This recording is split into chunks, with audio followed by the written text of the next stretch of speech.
Hi, welcome to How to D&D. My name is Fred Wheeler and today I want to talk about Dungeons & Dragons. Dungeons & Dragons 5e, but the topic for today is not first level adventures, although we are looking at a first level adventure as it happens. The escape from the death house. Yes, I know what you're thinking. I was wondering when somebody would do something like this. Where is that video that says, how do I deal with the player's characters actually escaping from the death house? Because it seems like that's not going to happen. In fact, if anything, it seems like it's a foregone conclusion that they will all perish and die. But before I go into that, I just want to make it clear that this is a Curse of Strahd Dungeon Master Guide. It is not a guide for players. So if you are playing through the Curse of Strahd, please do not hang around. There will be spoilers. I will be giving away lots of different bits and pieces that you probably should not be aware of as a player. As a dungeon master, if you are running through this adventure or planning to, you're in the right place. Stick around. I have lots to say. So, at this point, the party has survived the death house upper floors. They've gone through the dungeon below. And now it's time to actually escape the evil house. Time to escape to the death house. How will they go about doing this? Well, the Cult is Denied is on page 220 of the Curse of Strahd, and it details how the house will respond to 3 triggers, which are highly likely to occur when you're running your adventure. There's also a section, very small, on appeasing the cult. And that actually makes it pretty simple. Basically, you do what the cult wants and all is good. Basically, you've got to sacrifice somebody on the altar. That's the solution to escaping this house. So there are 3 triggers that need to be discussed. And I'm going to go through them and then break them down and then highlight the problems. So I did a bit of maths. Would you believe it? This was a maths problem for me. The death house will try to kill the whole party if the following occurs. So there's 3 things that are going to occur. These are the triggers. And it's not going to try to just attack or kill 1 character or 2 characters. It's the entire party who are on the line. So that means it's total party kill material, potentially. The party doesn't sacrifice a creature on the altar. If they don't do that, well, frankly, they're going to be attacked by the death house. There's only the shambling mound and the party members that are likely to be available. Now, when this actually occurs is usually down in the dungeon section. But looking at the material, if the players were to decide to leave the house early, the house would probably deny access and it's going to try to attack and kill them because they haven't gone down to the dungeon level and they haven't sacrificed anybody on the altar. So it doesn't necessarily mean they have to go into the shambling mound room where the altar is and decide they're not going to do that to trigger the house. Now, I could be wrong about that, but I read it over a few times and I'm pretty sure that was the intention. If you wanted to change that, that's all good. I don't have a problem with that. If you disagree with me, that's cool too. The second trigger, the party defeats the shambling mound, which is frankly asking far too much from a group of level 2 characters. I don't see this happening. I had 7 players at my table and they could not do it. They really tried hard, but they just could not do it. The third trigger, by far the most likely to occur, and that is the party tries to escape the shambling mound, and that is really going to be the one I think that most groups are going to go for. They're probably not going to want to try and sacrifice one of their members in their party. They're probably not going to try and sacrifice the shambling mound on the altar because that just falls into the bracket of being too hard, and so therefore trying to escape. That's usually going to be the foregone conclusion for most groups playing through this adventure. So that third trigger is really where things start to unwind. Now, if you have a look at the challenge rating for a shambling mound, it's a challenge rating 5. I've never really placed much in challenge rating, but in this case, the shambling mound is quite capable of decimating a level 2 party. The death house changes into a total party killing machine. Okay, when you look at this, and I had a hard look at it, this is game designer constructed total party kill material. It's actually designed and constructed in this way, quite deliberately. in my view. I don't see anything that presents itself other than if you try to escape and get out of the situation, you're just running yourself into a meat grinder. So for me, I don't like this part of the adventure a lot. It's one of the one things when it comes to making things deadly that I dislike, when you have no real out to a situation, and the only solution to actually avoiding this whole thing is never for the players to have their characters enter the death house. That is the smartest choice for them. So that's why I always say, if the players don't want to go into the death house, don't force them. Anyway, the house transforms like a scene out of a horror movie when the party returns to the attic. That's usually the trigger. That's when it's all supposed to happen. They've gone down, they've done all the other things, and it's when they get it to their attic that they'll notice all of these changes. There's quite a few changes, about 5 in fact, that make it pretty difficult to get out of this situation. The first one is the windows are bricked up, like the scene from the Matrix movie, where you see Mouse discover that through sort of deja vu that there's been some change in the Matrix, and he pulls away the curtains to find that there's no longer a window, it's all bricked up. So this is the first aspect of trapping the players' characters so they cannot escape. The second one is the external walls, not the internal walls, but the walls on the outside of the building and the bricked up windows are all impervious to weapon and spell damage. There's nothing they can do. It doesn't matter if they have a magic weapon, it doesn't matter if they cast magic spells. Anything that tries to do damage to the external walls or the bricked up windows, it's going to do nothing to it whatsoever. So that's pretty frightening in itself. Again, the trap has been laid. Okay, the third thing, if the players think about it and decide, well, okay, we can't get through the external walls, we can't get through the windows, can we smash our way through the internal walls? Now, if they do that, smashing through an internal wall is quite easy. It's got an armor class of 5, that's easy to hit. It only requires 5 hit points to demolish or destroy a 5-foot section of the wall, but each 5-foot section releases a swarm of rats that attack the already weakened party of characters. If the party smashes through interior walls, they have at least 5 rat swarms and 3 smoky rooms to deal with. Okay, so if they try to hit, rather than going through doorways, which is particularly dangerous, and they decide to try to go through the internal walls, and my players tried to do this, and they gave up on it, because the rat swarms were actually quite hard for them to deal with, because they're only like level 2. So that's a lot to deal with. Hence, going through the internal walls sounds like a really good idea until you start trying it. Again, the trap is tightened again. Number 4, every room that contains a fireplace, an oven, or a stove is full of poisonous black smoke that heavily obscures the room and causes 1d10 poison damage on a failed DC 10 Constitution saving throw. Now, the Constitution saving throw is not that high. The problem is the amount of damage and how many saves they're likely to have to make. Because as it is, the players, when they enter these rooms, are blind, so they can't see where they are going. Okay? That means this is actually going to impact on their ability to get through the doorways. Since there's no more doors in this place, there's just doorways. So that means when you're blind, how do you actually see what's going on in a doorway? You could wind up walking into the next hazard that has been presented in the house. The storage rooms in the attic. Okay, that storage room in the attic, when the party emerges from the dungeon level, is going to be full of smoke. So that's the first smoky room they have to deal with, which potentially will do 1d10 poison damage.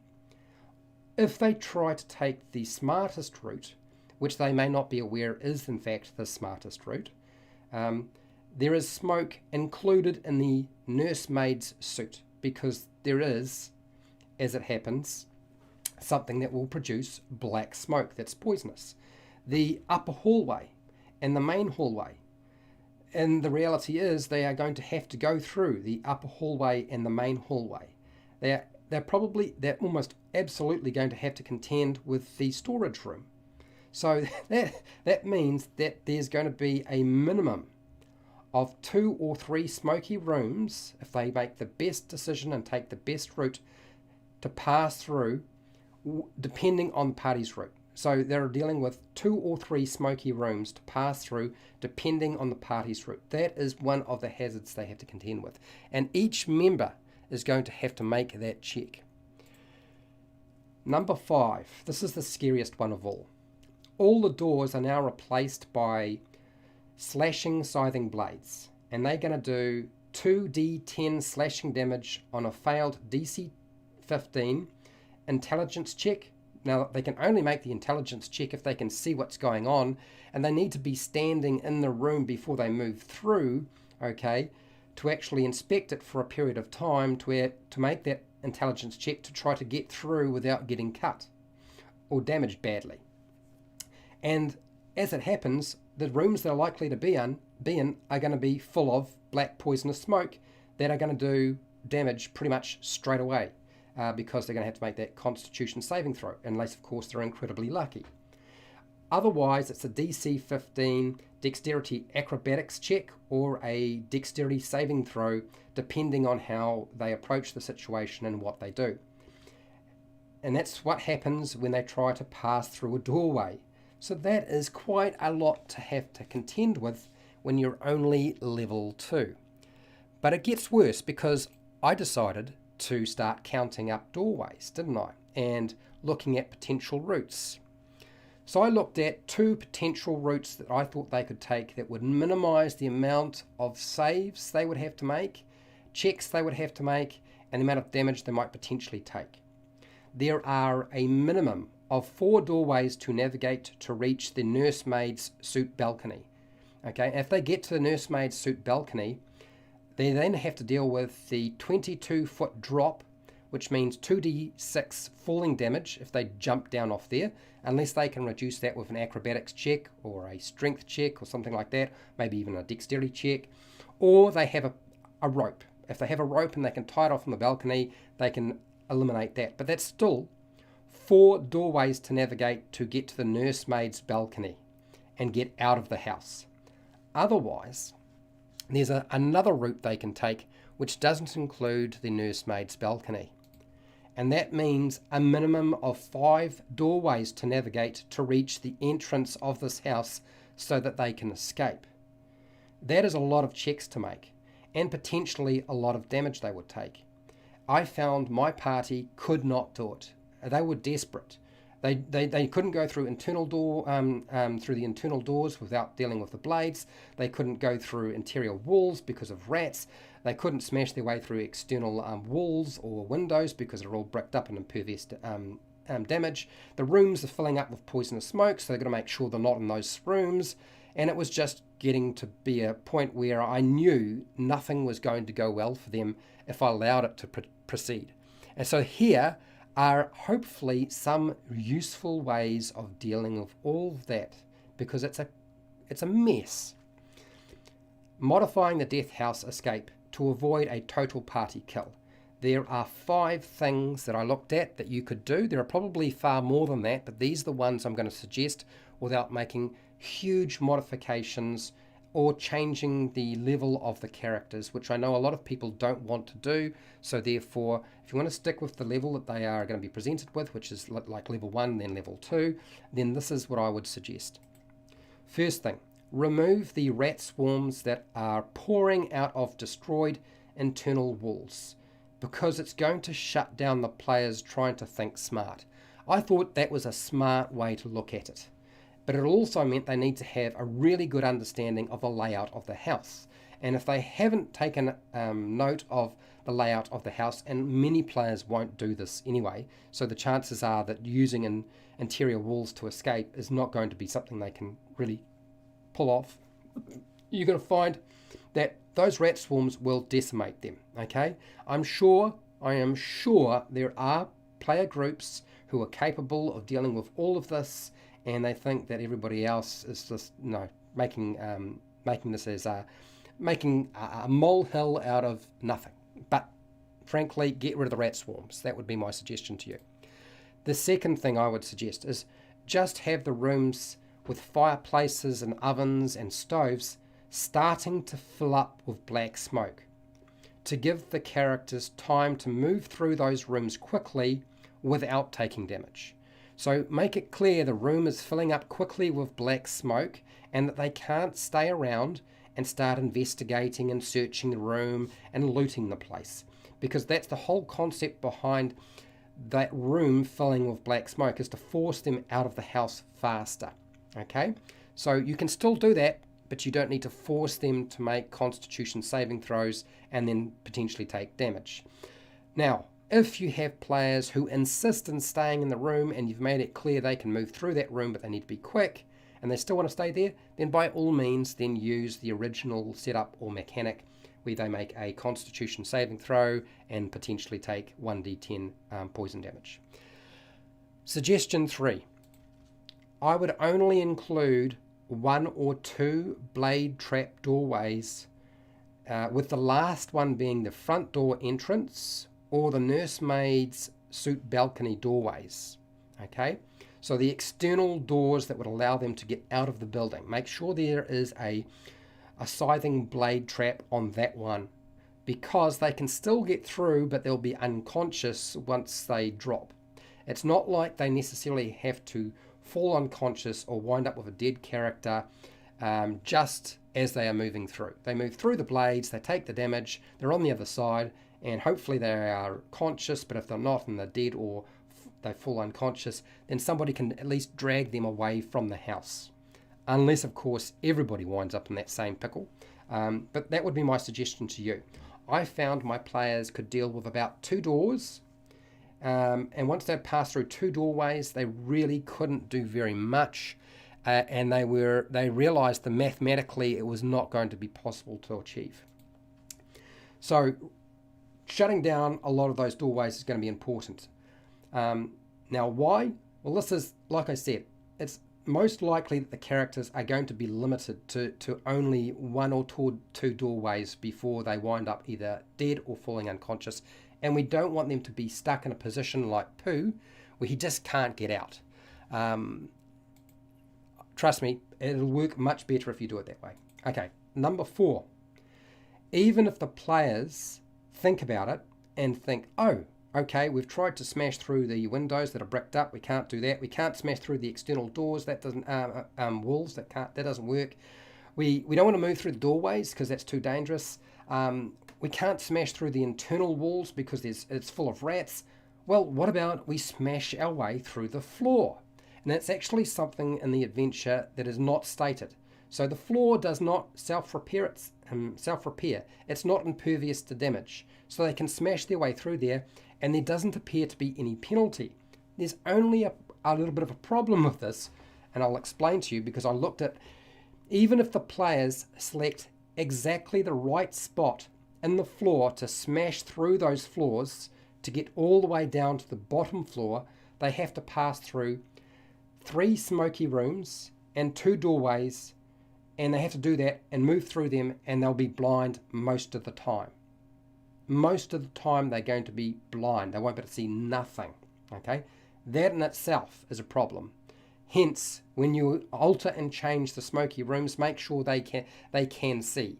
Maybe it obscures their vision, and they can't see a lot, but it doesn't make them completely blind. So, although smashing through the floors sounds like a great idea, again, it has that problem of 3 smoky rooms and 2 doorways that would have traps on them, the scything blades. So it's not going to solve all your problems. Now, if you're the sort of person who actually wants to make this a bit more interesting and actually look at some older mechanics that have been upgraded for Dungeons & Dragons 5e, my recommendation is turn the Cult is Denied and Escaping the Death House into a skill challenge. Yes, that's right. Turn it into a skill challenge, the same types of mechanics that was used in Dungeons & Dragons 4e. Now, I know a lot of people hate 4e, but trust me, action sequences work really well as a skill challenge.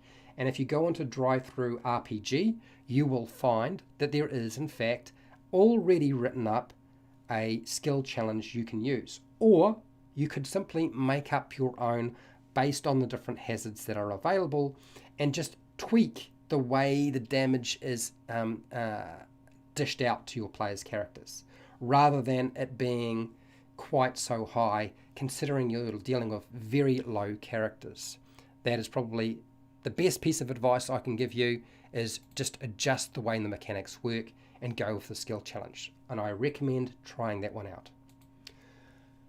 Now, if you found this video useful and helpful, fantastic. The good news is I will continue to do videos on the Curse of Strahd and Death House, and I have a series of videos that deal with the Curse of Strahd that help dungeon masters actually run this adventure, because it's actually quite difficult to do and do well without all sorts of things going wrong. And it really does test all of your skills as a dungeon master when you're playing through. Now, if you want to support the channel so I keep doing video content like this, you can do that through my Patreon page, the Amazon affiliate links down in the description, the merchandise shelf underneath my videos, or just watch my videos. That's fine too. Make sure to share, like, and subscribe. Hit the bell button to be notified when I go live and when I publish new videos. And hey, till next time, keep rolling those 20s.